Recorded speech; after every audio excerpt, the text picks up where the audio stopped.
Suatu hari di siang yang sangat terik, ada segerombolan hewan yang lagi minum di dalam air danau itu, yaitu si zebra. Zebra ini merasa haus sekali di danau itu, sampai dia asyik meminum air. Nah, saat itu kan si zebra lagi minum air di sekitar danau itu kan, saking asyiknya tiba-tiba nggak sadar kalau ada buaya yang ngagetin dia.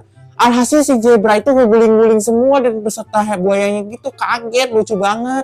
Ada juga saat itu singanya lagi tidur di ranting pohon itu. Singa itu saking pulesnya tidur apa kali yang dimimpiinnya dia itu. Wah, betapa pulesnya si singa ini tidur apa kali di mimpinya. Sampai-sampai dia nggak sadar banget dan akhirnya dia terbangun. Dan saat dia ingin menguap, tiba-tiba dia kejungkel gitu dari ranting pohonnya itu. Lucu banget. Mau tahu guys cerita lengkapnya? Ada di link bio aku ya, ditonton ya guys.